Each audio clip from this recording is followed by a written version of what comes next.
안녕하세요. 북부시민혁명군의 전영돈입니다.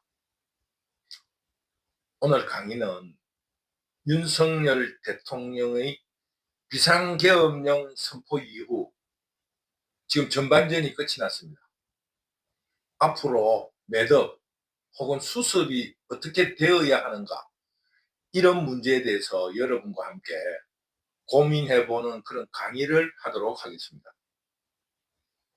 윤석열 대통령이 어떤 이유로 비상계엄령을 선포했다고 하더라도 북두 시민혁명군은 윤석열 대통령의 비상계엄령 선포를 찬성하고, 또는 어쩔 수 없는 그런 상황에서 할 수밖에 없었다, 이렇게 두둔하는 입장에 있습니다. 윤석열 대통령이 그 비상계엄령을 선포했을 당시 북두 시민혁명군은 그 유튜브로서 그 중계방송을 보고 있었습니다. 그런데 그 비상계엄령이 이 집으로 돌아오는 그 와중에 어느 유튜브에서 비상계엄령이 선포되었다는 이런 자막이 떠가지고 그게 무슨 소린가 하고 이제 계속 본 거예요. 그런데 비상계엄령이 선포가 되면 탱크도 오고 막 이 국회에서 사람이 끌려 나가든지 출입 금지가 되고 통제가 되고 이래야 되는데 아무런 변화가 없어요. 그런데 그 유튜브의 중계상으로 보면은 출동한 비상계엄령이 위험이 없고 시민 여러분 다칩니다, 이렇게 하세요, 뭐 이렇게. 그 뭐라 그럽니까? 계몽도 아니고 국민학교 무슨 선생님들 애들 소풍 가는데 줄 세워 가는 것도 아니고 이 무슨 이런 비상계엄령이 다 있나? 이상하네. 이게 무슨 비상계엄령이지? 유튜브들이 잘못 이야기한 거 아닌가? 왜냐면 직접 듣지를 않았기 때문에. 이상하다. 다른 데 틀어보고 이래도 비상계엄령 선포했다는 거예요. 참 이해가 안 되는데 댓글에 이제 달리기를 한 새벽 한 2시쯤 이렇게 올라가니까 비상계엄 선포는 잘했는데 실패했단다, 뭐 이런 소리가 그 댓글에 달려서 그 댓글에 자유우파들의 탄식이 굉장히 많았어요. 근데 북두 시민혁명군도 그런 탄식을 했습니다. 하려면 좀 똑바로 하지, 이게 뭔가, 이 무슨 짓이고, 실패하면 어떻게 되는가, 이런 입장에 있었습니다. 그런데 그때 댓글에 달렸던 그 여론이 한 열흘쯤 지나자 그 국민들이 비상계엄령이 아니고 비상계몽령이라고 이렇게 그 회자가 될 만큼 이 정당성을 인정하는 여론이 일어났습니다. 윤석열 대통령이 정당했다, 비상계엄령이 정당했다, 혹은 어쩔 수 없는 비상계엄령이다, 비상계엄령 선포였다, 이런 여론이 이런 겁니다. 그런데 그 열흘 동안에 공산 반란 도둑대들은 이 윤석열 대통령이 비상계엄령을 일으키게끔 분노를 자극하고 그 판단력을 흐리게끔 예산을 삭감해버리고 필수 예산을 없애버리고 윤석열 대통령의 공약이라든가 정책을 실천할 수 없게끔 완전히 뭉개버리고, 또 금융정책도 통화에 대한 조절을 할 수 없게끔 지역상품권, 국고지원금, 이런 지방정부가 할 수 있는 모든 방해를, 국정방해를 예산으로서 실천하고 탄핵을 남발하고 이 대통령이 분노하게끔 만들어가지고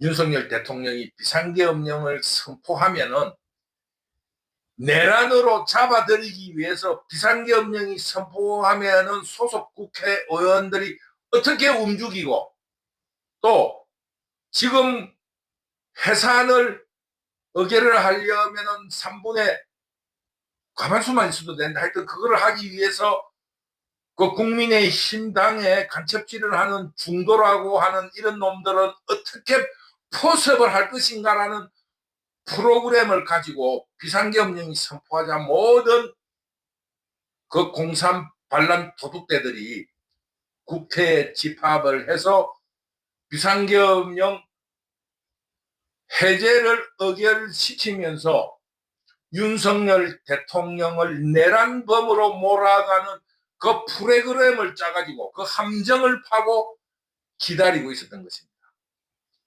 이런 속에서 지금이 현재 전반전이 끝났다 이겁니다. 윤석열은 이제 살 길은 비상계엄령을 안 해도 그 당시에 어떻게 됐습니까? 명태균이라는 놈의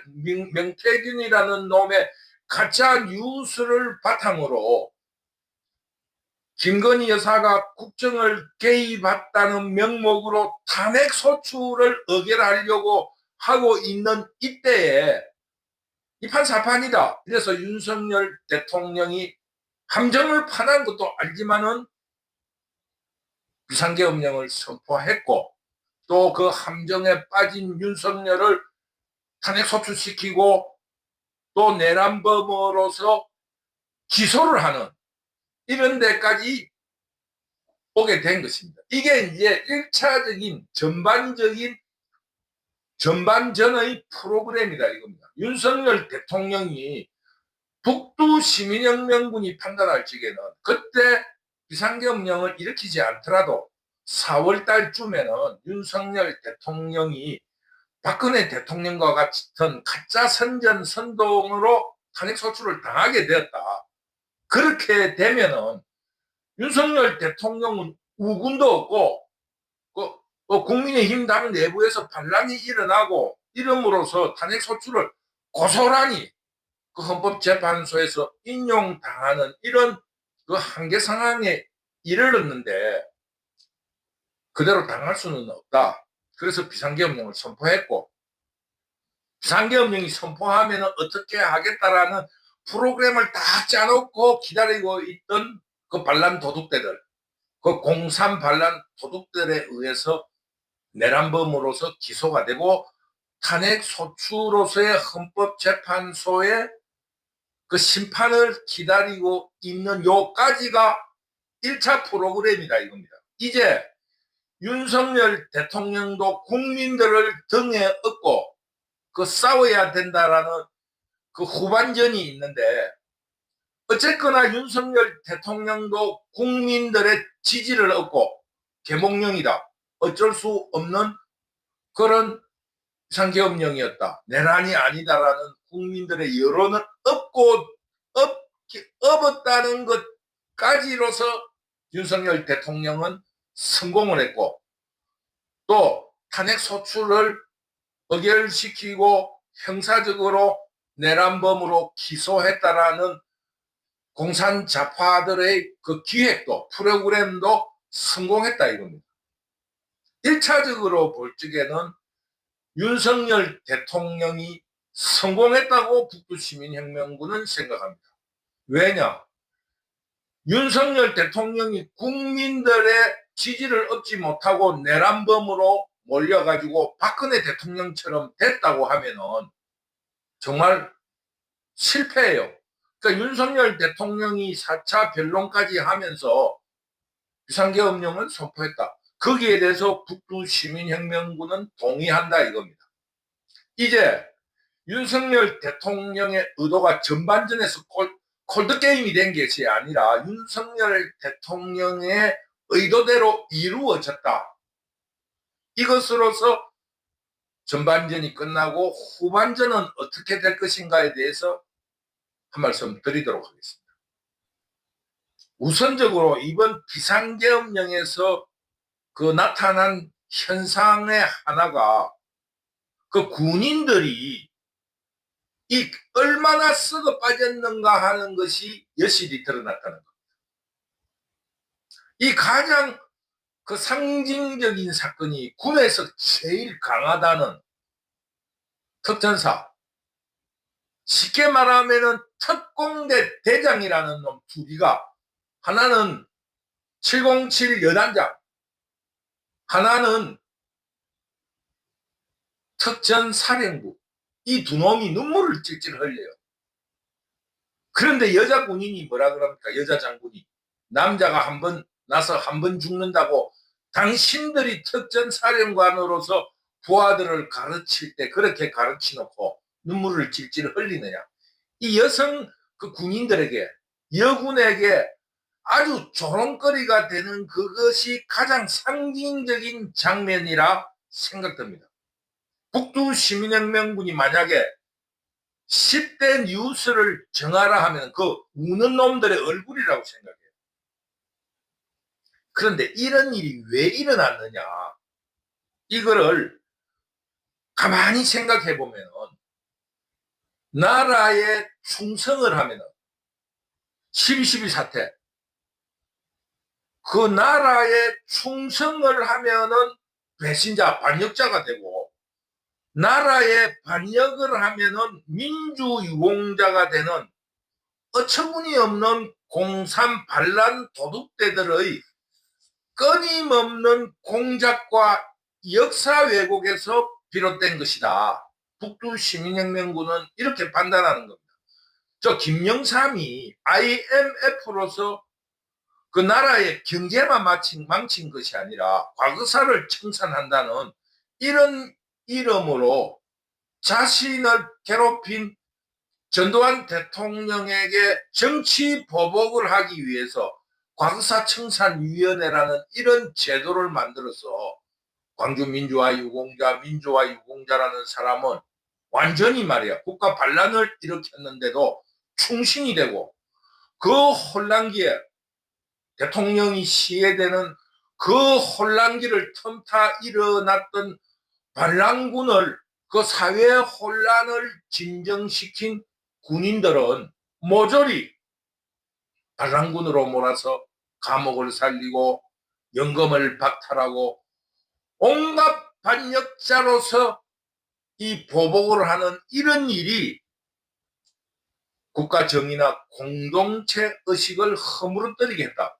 북두 시민혁명군은 이렇게 생각합니다. 북두 시민혁명군의 과거사 청산에 대한 그 정의는 그 신군부들이 광주 사태도 맞고 그 민주화 유공자들도 탄압한 걸 잘했다고 하는 겁니다. 그리고 그 광주를 일으켰던 광주 시민, 그리고 전라도민, 그리고 학창시절에 민주화 운동을 했던 그 사람들도 잘했다. 이런 역사관을 가지고 있습니다. 하나는 헌법에 보장한 대로 군인은 외환도 막아야 되지만은 내란도 막는 헌법의 어떠한 군인으로서의 의무를 당연히 지켜야 되는 겁니다. 그러니까 헌법상 두 개가 배치되는 거예요. 그러면 둘 다 잘한 거잖아요. 그리고 내란을 막은 군인도 잘했고, 주권 재민으로서 그 나라에 대해서 저항한 것도 잘했다. 그런데 그게 역사라는 게 그렇잖아요. 그 광주 항쟁이 졌다고 하면은 그는 그냥 반란군이에요. 내란범이고. 그러나 역사의 발전에 의해서 궁극적으로 승리를 했기 때문에 반란군에서 해방이 된 겁니다. 그 유공자가 되는 거예요. 그거는 역사의 발전 법칙에 의해서 나는 당연하다고 봅니다. 그런데 그 내란범은 유공자로서 인정해주고 내란을 막은 군인에 대해서는 왜 보복을 하냐 이거야.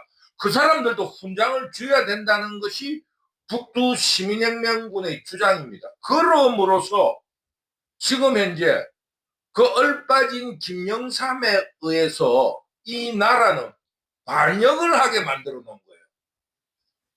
쉽게 말하면 비상계엄령을 선포했는데 어떻게 될지 모르니까 군의 명령체계, 가장 군의 명령체계가 군에서 배우기를 뭐라고 배웁니까? 직속 상관의 명령을 듣는 거예요. 육군 참모총장이 나에게 이렇게 하라는 명령이 있고 나의 고참인 병장이 이렇게 하라는 명령이 있으면 나는 나의 고참의 말을 들어야 되는 거예요. 나의 스님의 말을 들어야지. 군은 그렇게 그 어떤 군령 체제가 되어 있어요. 그런데 12.12 사건 때 직속 상관의 명령을 받은 사람은 처벌을 받고, 대통령의 말을 들은 사람은 예를 들어서 무죄가 된다. 이렇게 된다면 어떻게 되겠습니까? 전문성은 직속 상관이 가지고 있는 거예요. 현장을 정확히 알고. 대통령은 군의 전문성이 없잖아요. 그렇기 때문에 군의 명령 체계는 그렇게 되어 있는데, 12.12 사태 때 어떤 일이 있었냐 하면은, 수경사령부의 헌병단, 그 단이라는 게, 수경사령부는 군 갔다 온 사람들이 알기 쉽게 이야기하면은 연대 규모예요. 한 1,000한 2, 300명 정도가 수경사령부인데, 그 수경사령관은 내란을 막거나 대통령을 지키는 부대예요. 그렇기 때문에 그 이제 연대 안에 4개 대대가 있는데, 그 4개 대대를 단으로 이렇게 엮여 있는 거예요. 단. 그러니까 지금 그 여러분들이 군대 생활을 할 때 연대는 1년대, 뭐 1년대라면 1대대, 2대대, 3대대, 본부대대 해가지고 4개가 있잖아요. 그것처럼 뭡니까? 그 수경사령부는 그 대대 규모를 여단 정도로 이렇게 해석을 해가지고 단으로 이렇게 구성이 되어 있는데, 한 중대 규모로 단이 있는데, 그 헌병대의 부단장이었던, 헌병단의 부단장이었던 당시 중령이었던 사람이 그 단장의 명령을 받고, 장태환이가 총을 겨누면서 빨리 대포를 쏘라 하고 총을 들고 다니면서 사살을 위협하고 택도 안 되는 명령을 하니까 단장이 부단장에게 당분간 격리시키는 의미로 장태환을 체포하라 된 거예요. 그래서 그 사람이, 헌병 부단장이 장태환을 체포해서 구금을 시킵니다. 근데 여러분 잘 모르는데, 그 장태환은 그 구속이 돼서 징역 살이를 안 했습니다. 여러분들이 잘 못 알고 있는데, 그냥 구금을 시키고 12.6 때 김재규가 그 사건을 일으키기 위해서 식사하자고 불렀던 이유로 이 수사를 하게 되는 것으로 끝이 난 거예요. 그랬는데 과거사 청산위원회에서 그 헌병 부단장은 명령을 받았던 단장이 그 12사하고 막 나라가 어지러니 온 가족이 쉽게 말하면은 캐나다로 이민을 가버린 거야. 그 잡을 수가 없어. 캐나다에 가버렸으니까. 그러니까 아무 죄 없는 그 헌병 부단장을 징역 3년 6개월을 선고해가지고 내란에 동조했다고 잡아 엿본 거예요. 쉽게 말하면 단장이 없으면 단장의 명령을 받은 그 부단장이 무슨 죄가 있습니까? 이런 어처구니 없는 역사 왜곡을 했으니까 이번 비상계엄령에도 어떻게 됐습니까? 군인은 강직해야 됩니다. 그래서 윤석열 대통령의 비상계엄령이 오르면은 윤석열 대통령의 비상계엄령을 더욱 철저하게 준비해서 성공시키도록 만드는 것이 군인이에요. 아니면은 틀리다 하면은 그 장태환이를 체포하듯이, 정병주를 체포하듯이 체포를 해야 되는 거예요. 그런데 어떤 일을 했습니까? 그 전쟁 중에 대장이 돌격 앞으로 했는데, 이 돌격 앞으로가 오르면은 돌격을 해야 될 거 아닙니까? 그리고 이 명령이 잘못됐다고 하면 총을 돌려가지고 이 우리 병사들의 몰살을 막기 위해서 그 명령한 대장을 사살해야 될 거 아닙니까? 그게 옳은 판단이라. 거기는 결단밖에 없고 행동밖에 없으니까 군인은. 그러니까 어떻게 해야 됩니까? 돌격을 하든지 그 명령한 놈을 죽이든지 해야 될 거 아닙니까? 윤석열 대통령의 비상계엄령이 잘못됐다. 이 정신 나간 놈이다. 이러면 체포를 해야 되는 거예요. 그런데 어떻게 했습니까? 돌격 앞으로 하는 신용을 하고 중간에 가가지고 서가 있는 거예요. 적에게 완전히 몰살되는 거죠. 지금이 현재 재판을 받고 있는데 내란범으로서 각종 사령관이 배신을 지금 하고 있어요. 반역에 동조하고 있다 이겁니다. 대통령을 내란범으로 몰고 있어요. 그런 증언을 하고 있습니다. 북두 시민혁명군이 앞에서 전쟁 중에 돌격앞으로를 명령을 했을 때 돌격을 하지 말든지 돌격을 하려면 이 살기 위해서 충실히 하든지 해야 되는데 응거추춤 중간에 가가지고 이 적의 총탄에 맞서 다 몰살당하는 그런 형국으로 지금 재판을 받고 있는 사령관들은 절대 살아날 수 없습니다. 근데 그 사람들이 반역 세력에게 동조함으로써 죄가 경감된다라든가 혹은 풀려나올 것이라고 생각하는 그런 비겁한 군인이 되어 있더라 이것을 여러분에게 말씀드리는 겁니다. 그러니까 지금 비상계엄령에 동원되어서 지금 반란군에게 동조하는 정언을 하는 이 장군들은 살아남지도 못할 뿐만 아니라 국민들에게 모욕과 수치를 당할 것이라는 것을 북두시민혁명군이 말씀드리는 겁니다. 이 공동체라는 것은 이 수평적인 조직만 있는 것이 아닙니다. 그 수직적인 명령체계도 있는 거 아닙니까?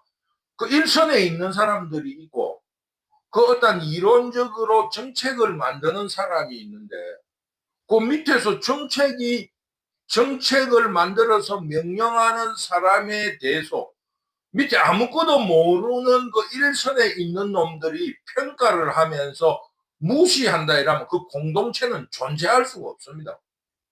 이 조직이라는 게 상하 조직도 있고 수평 조직도 있는 거예요.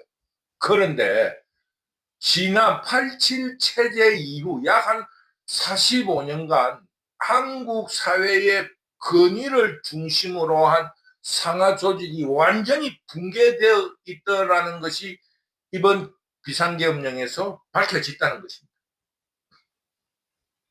좀 극단적으로 말하면 위의 사람의 명령을 받드는 것은 반역이고 자기 신념과 어떠한 그 가치관으로 행동하는 일은 명예가 되는 이런 혼란한 공동체가 됐다 이겁니다.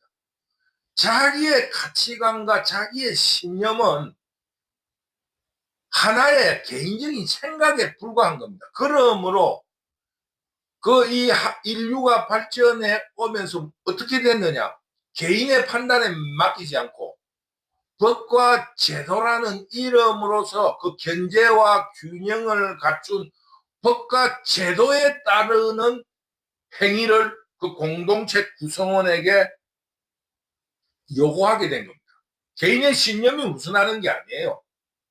그런데 이 사회가 이런 혼란스러운 사회가 됐다는 겁니다.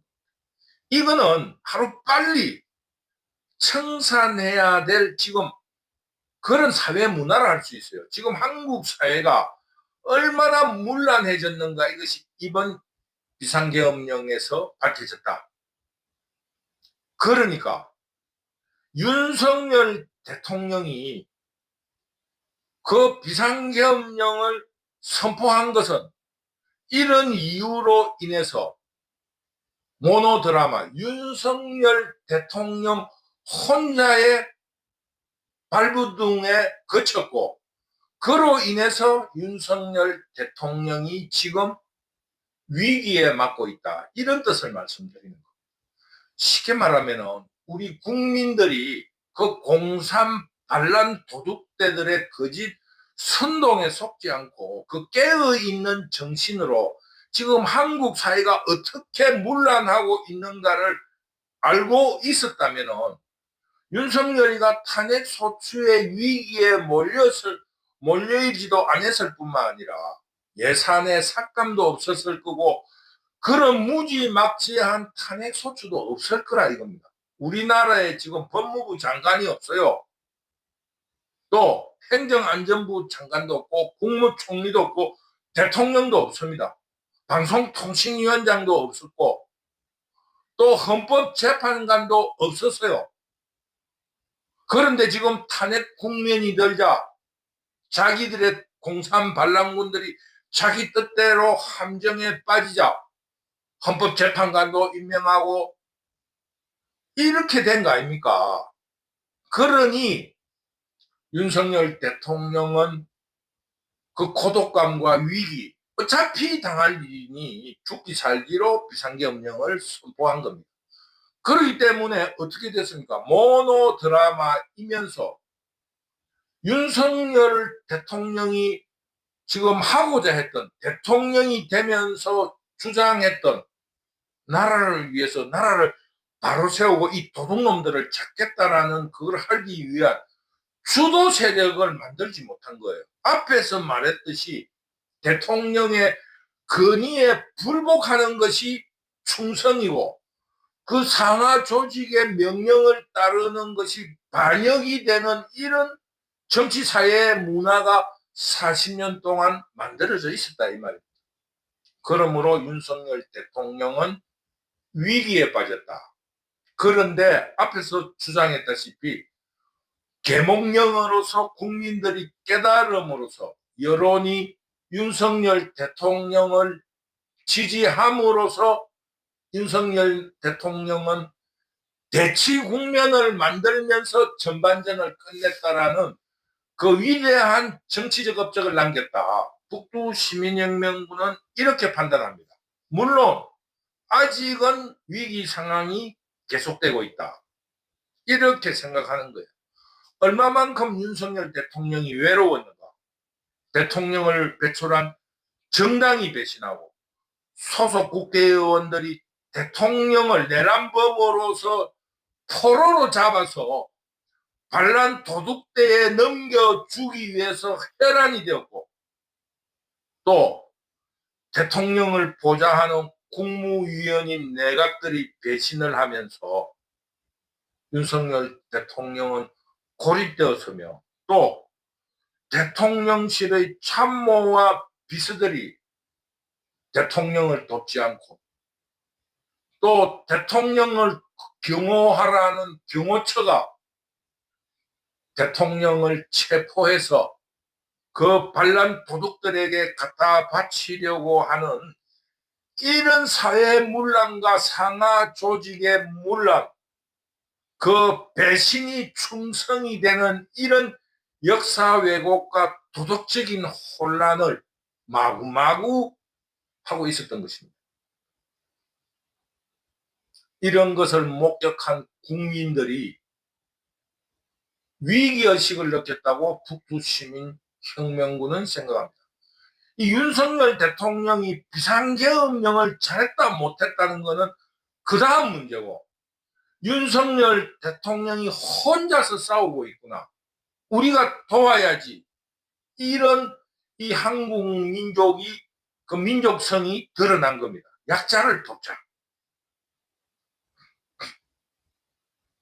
이런 그 사분오열, 그 고독한 대통령을 상대로 한 공산 반란 도둑대들은 승리가 눈앞이니까 용기가 백배하고 사기가 올라가지고 더욱 윤석열 대통령과 김건희 여사를 잔인하고 처절하게 짓밟으면서 그 승리의 깃발을 꽂기 위해서 집요하게 가짜 선동, 거짓 뉴스를 남발하면서 국민들을 속이고 대통령을 심판하고 처단하기에 광분하고 있었던 겁니다. 이런 지금 사회 혼란은 반란군이 반란을 성공시킬 수 있는 가장 기초가 혼란 아니겠습니까? 그래서 이 한국 사회는 더욱더 문란해지면서 대통령을 희롱하고 대통령을 짓밟고 있는 겁니다. 지금 이 현재 상황이 그렇다는 겁니다. 이런 혼란으로 사회 정의의 문란으로 공동체와 조직이라는 것은 그 어떤 수평 구조만 있는 게 아니고 수평 수직 구조도 있어요. 서로 직분상 혹은 강제에 의해서 누가 죽음을 좋아하겠습니까? 돌격 앞으로 할 때 목숨을 던지고 그 명령을 따라야 하는 소방관들, 경찰 혹은 군인들의 이런 조직 자체가 문란해버리니까 이 공동체는 완전히 무너져 버린 거예요. 지금 군인들도 대통령이 군 통수권자가 비상계엄령이다 이러는데도 무슨 소리를 하는지 없는 말도 지어내고 자기 살라고 발버둥 치고 있는 거예요. 이런 사회 정의와 가치관의 혼란 그리고 공동체가 무너져 버린 거예요. 그러니까 이 사회 지도층 혹은 사회의 중심 세력을 구성하고 있던 그 어떠한 오피니언 리더 혹은 이 사회의 혼란 때마다 역할을 하는 그런 지도층조차도 나몰라라 하는 이런 현상을 지금 현재까지 드러내고 있다 이겁니다.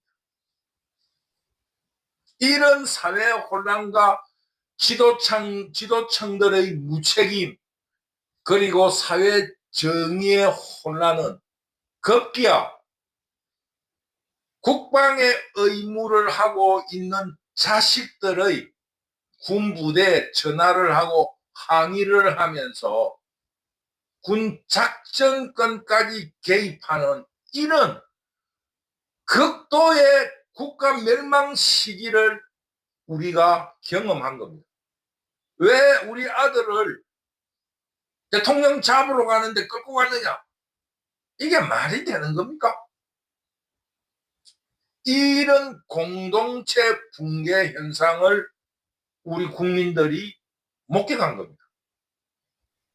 쉽게 말하면은 갈 때까지 간 겁니다.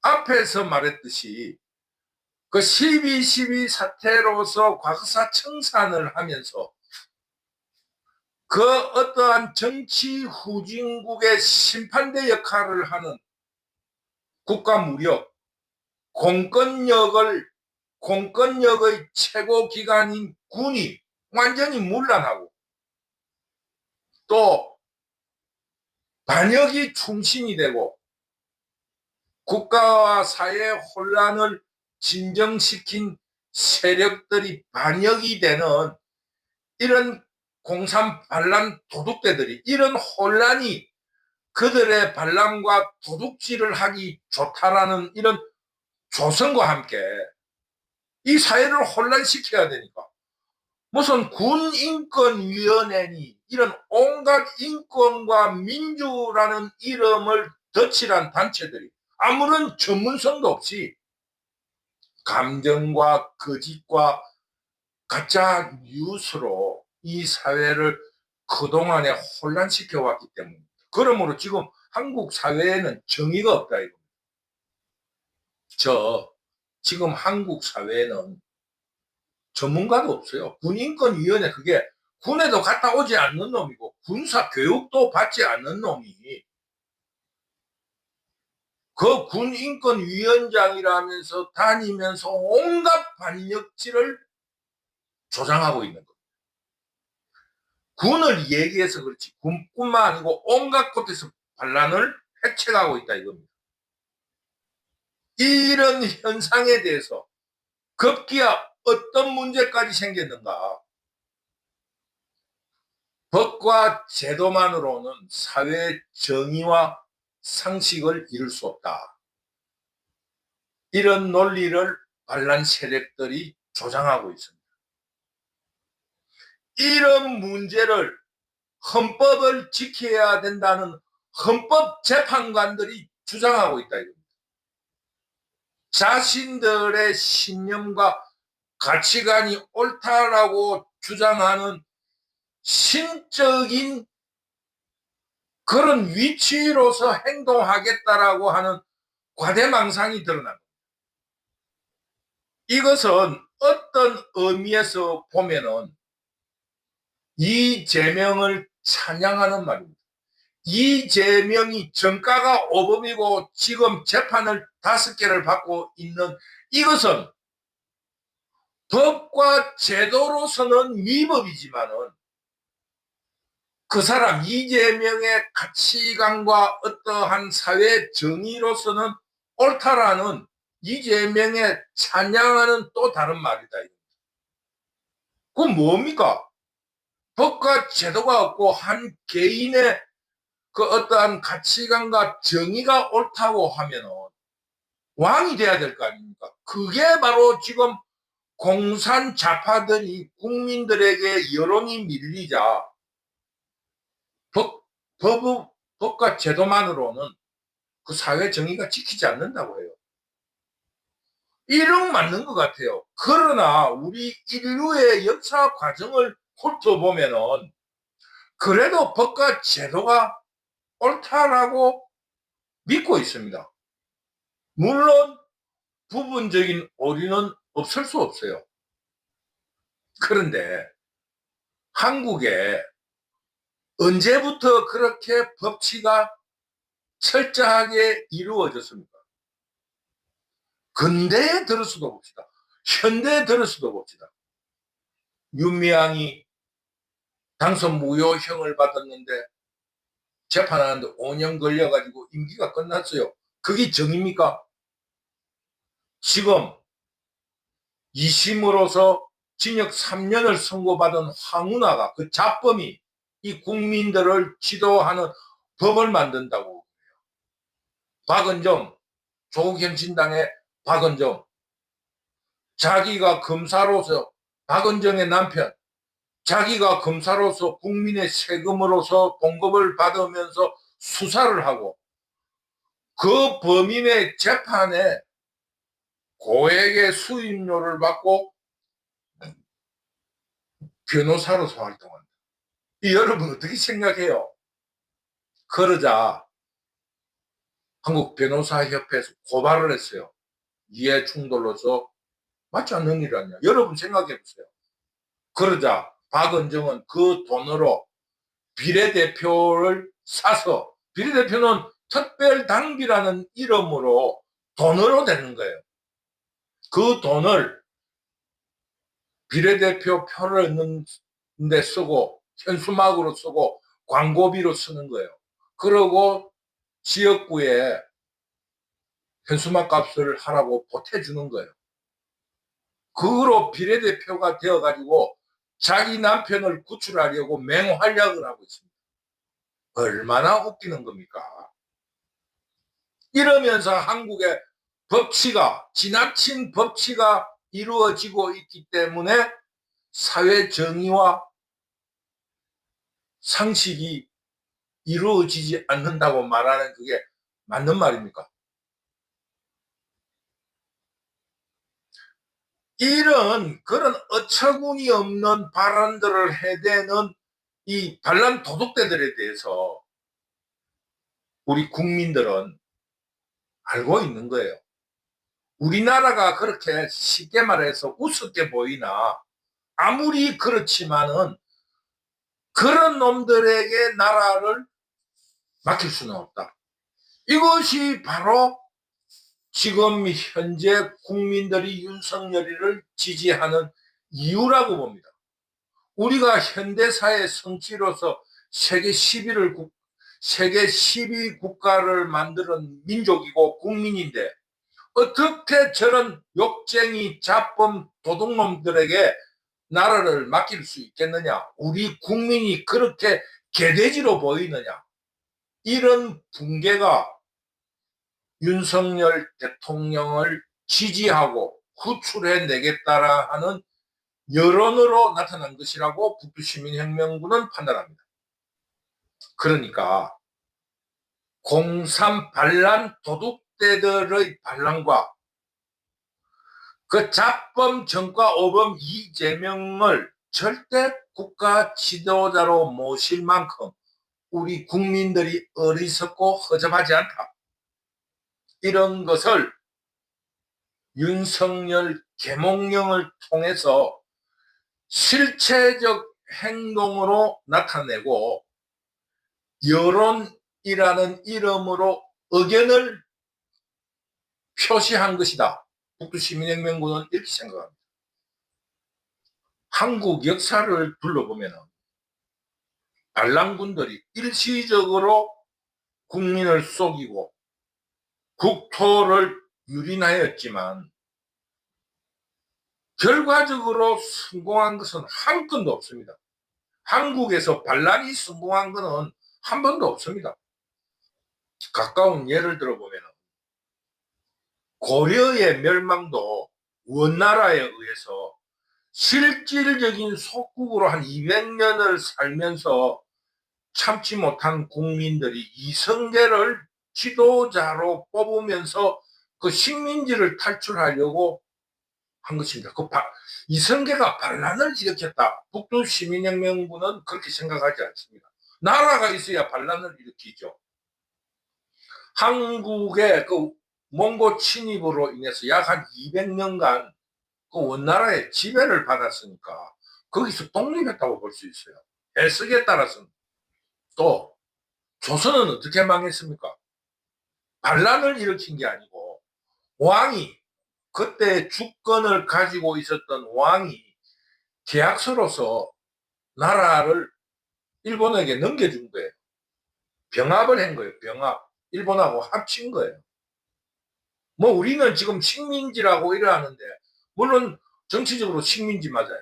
그러나 그 형식은 우리나라의 왕족들을 일본의 귀족으로 편입하는 조건으로 나라가 너무 어지럽고 골치 아프니까 당신네들이 우리를 좀 국민들 잘 먹고 잘 살게 해주시오 하는 조약이라는 계약서로서 나라가 없어진 겁니다. 무슨 반란을 일으킨 적이 있어요? 근래에 들어서 그 민주사회에서의 권력을 강제적으로 잡은 것은 있어요. 정변이라는 이름으로. 그러나 그 국가를 부정하지는 않았습니다. 그러므로 한국이라는 나라가 그 이재명이라는 잡범에게 절대 지도자를 넘겨줄 만큼 만만한 나라가 아니라는 것을 다시 한번 말씀드리는 겁니다. 반란으로 이 나라가 망한 적이 없어요. 결국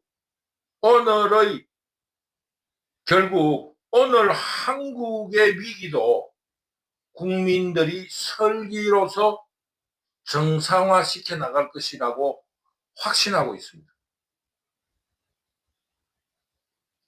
어찌 한국 현대사 세계 10위 국가로 성장하고 이룬 위대한 성취를 잡범 이재명에게 넘길 수 있습니까?